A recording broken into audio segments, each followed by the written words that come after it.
அவர் வந்து பர்ஃபெக்ஷன் எதிர்பார்க்குறாரு. கடவுள் வந்து பர்ஃபெக்ட் பரிசுத்தருங்க. அவர்கிட்ட ஒரு குறையும் இல்லை. நாமளும் அப்படி இருக்கணும்னு எதிர்பார்க்குறாரு. அதனால தான் நமக்கு மனசாட்சியை கொடுத்து எப்போவுமே கரெக்டாக செய்யலைன்னா மனசாட்சி நம்மளை உறுத்தும்.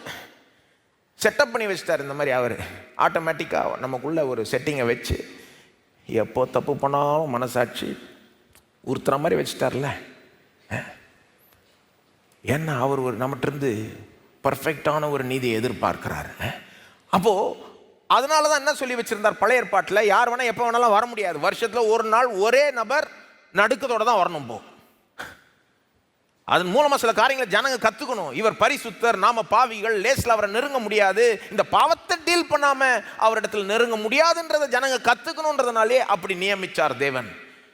அப்போ அந்த ஆலயம் இருக்குது பாருங்க. இயேசு கல்வாரி சிலுவையில் தொங்கிட்டு இருக்கிறப்போ அந்த கொல்கொத்தா மலையில் அவர் தொங்கிட்டு இருக்கிறாரு. அங்கேருந்து பார்க்கலாம் ஆலயம் பயங்கரமான ஒரு ஸ்ட்ரக்சர். அந்த உலகத்தில் அது one of the wonders of the world மாதிரி இருந்ததுன்றாங்க எருசலேமினுடைய தேவாலயம்.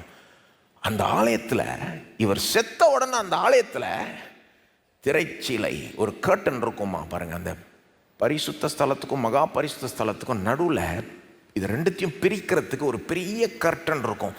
இவ்வளோ திக்காக இருக்கும்ன்றாங்க. திக்னஸ் மட்டும் இவ்வளோ இருக்கும் அப்படின்றாங்க. ரொம்ப ஹைட்டு, ரொம்ப வித்து எல்லாம். அந்த கர்டன் வந்து அந்த திரைச்சீலை வந்து மேல் தொடங்கி கீழ் வரைக்கும் இரண்டாக கிழிந்தது. எல்லாம் சொல்லுங்க, கிழிந்தது. அப்படின்னா என்னங்க அர்த்தம்? அப்படின்னா இப்போ யார் வேணா எப்போ வேணா இயேசுவின் மூலமா போகலாம். அதான் அர்த்தம். இதுக்கு முன்னால் அந்த கர்டன் இருக்கிறதே என்னத்தை சொல்லுச்சு? இதை தாண்டி வராத, தாண்டி வந்தா அவ்வளோதான். நீனு இது தாண்டி வரணும்னா உன்ட்ட எந்த பாவமும் இருக்கக்கூடாது. இதை தாண்டி வரணும்னா நீ வந்து இதுக்கு ஏற்ற ஒரு தகுதி பெற்றிருக்கணும். நீ ஒரு தப்பு கூட செஞ்சிருக்கக்கூடாது. அப்படி செஞ்சிருந்தா இதுக்கு ஏற்ற காரியங்களை செஞ்சு இதெல்லாம் பண்ணிட்டு தான் வரணும். ஜாக்கிரதை அப்படின்றதுக்கு தான் அந்த கர்டனே இருந்தது. இப்போ அந்த கர்டன் கிழிஞ்சிருச்சுன்னா என்ன சொல்லுது? யார் வேணா இந்த இயேசுவின் மூலமாய் வரலாம். இது எப்படி சாதிக்கப்பட்டது? இது இருள் வந்தது. முடிவில் இயேசு கதறார், ஏன் ஆண்டவரே ஏன் என்னை கைவிட்டீர்? அப்புறம் சத்தமிட்டு ஜீவனே விடுறாரு. கர்டன் கிழிஞ்சிருச்சு. பெரிய சாதனை, பெரிய சாதனை. உலகத்தில் பேசுகிறாங்க இதுதான் பெரிய சாதனை, அதுதான் பெரிய சாதனைன்னு. இதுதான் வேர்ல்டு ரெக்கார்டு, அதுதான் வேர்ல்டு ரெக்கார்டு. இவர் ரெக்கார்டு அவர் பீட் பண்ணிட்டார், அவர் ரெக்கார்டை.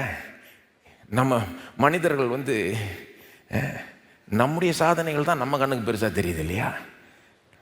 அதெல்லாம் நத்திங் பாருங்க.